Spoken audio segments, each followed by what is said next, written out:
Drama star तमन्ना की आने वाली एपिसोड में आप देखेंगे कि हारून को जब से दानिया के मुतालिक तमाम सच पता चला होता है, हारून का दानिया से भरोसा उठ जाता है। दानिया हारून को सब सच बता देती है, जिसे जानकर हारून को कासिम की बात याद आती है कि दानिया एक बोली वाली लड़की है। एमन ने ही दानिया को फंसाने की कोशिश की है। फिर जब एमन को अम्मी अब्बू के बारे में कुछ पता नहीं चल रहा था तो वो शहरयार के पास गई और उससे बोली कि मुझे अम्मा अब्बा की बहुत फिक्र हो रही है। इस पर शहरयार बोला, एमन फिक्र ना करो, वो वही एंजॉय कर रहे होंगे, कहीं मसरूफ होंगे, इसलिए तुम्हारी कॉल रिसीव नहीं कर रहे। शहरयार के तसल्ली देने पर भी एमन के दिल को सुकून नहीं मिल रहा था, जबकि हारून का सही तरह से बात ना करने पर दानिया बहुत फिक्रमंद थी कि इस वजह से दानिया की तबीयत खराब हो गई। जब तमन्ना दानिया के कमरे में गई तो वहाँ वो बेहोश पड़ी थी। तमन्ना ने जल्दी से सबीहा को बताया, जिस पर दानिया को हॉस्पिटल लेकर गए तो डॉक्टर ने बताया कि दानिया ने टेंशन ली है, इस वजह से बेहोश हो गई। वैसे परेशान होने की कोई बात नहीं। घर आकर हारून परेशान बैठा था कि तमन्ना ने आकर पूछा, हारून मैं जानती हूँ कि तुम मेरी वजह से और घर वालों की वजह से परेशान हो।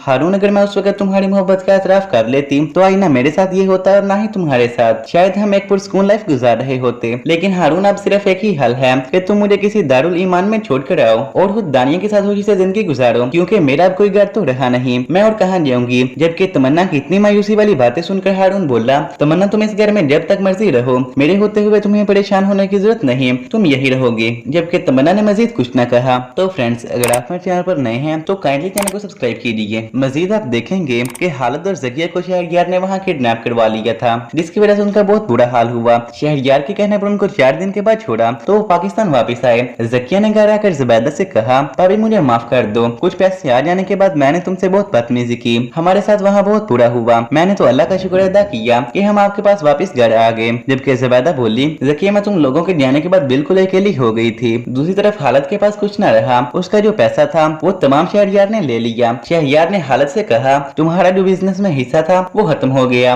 क्योंकि कंपनी को तुम्हारी वजह से नुकसान हुआ है। जबकि हालत कुछ कहना चाहता था। शहरयार ने चंद रुपए हालत को दिए और कहा, इन पैसों से कोई छोटा मोटा कारोबार कर लो, अब मैं तो तुम्हारा यही हल कर सकता हूँ। दूसरी तरफ उमर की पागलों वाली हालत देखकर जुबैदा खुद तमन्ना के पास गई और बोली कि तमन्ना मैंने तुम्हारे साथ बहुत ज्यादतियां की, जिसकी मैं तुमसे हाथ जोड़कर माफी मांगती हूँ, प्लीज तुम उन्हें माफ कर दो। उमर भी पहले जैसे नहीं रहा, वो हर वक्त तुमको याद करके परेशान रहता है, खुदा के लिए तुम हमें माफ करके घर वापस चलो। जुबैदा के जुड़े हुए हाथ देखकर तमन्ना फिर से उन पर एतबार कर लेती है और घर वापस आ जाती है। उमर तमन्ना को देखकर खुश हो गया और उसका बहुत ख्याल रखने लगा। जबकि हारून को जब से बेटे जैसी खुशी मिली होती है वो तो बस उसके साथ खेलता रहता। सबीहा भी पोते से बहुत प्यार करती और यूं हारून दानिया के साथ मिलकर एक खूबसूरत जिंदगी गुजार रहा था। जबकि एमन अब मायूस हो गई थी, क्योंकि सब अपनी जिंदगी में खुश होते। हालत ने एमन की कोई बात सुने बगैर कोई लड़का देखकर उसकी शादी करवा दी। यहाँ पर एमन के साथ बहुत बुरा हुआ, यहाँ पर एमन के साथ उतना बुरा सलूक होता जैसा वो सबके साथ तमन्ना से करती थी। तो फ्रेंड्स, अगर आपको हमारी वीडियो पसंद आई हो तो प्लीज लाइक के साथ साथ शेयर और सब्सक्राइब भी कर दीजिए, ताकि हमारी हर आने वाली वीडियो आप तक आसानी से पहुंच सके। शुक्रिया।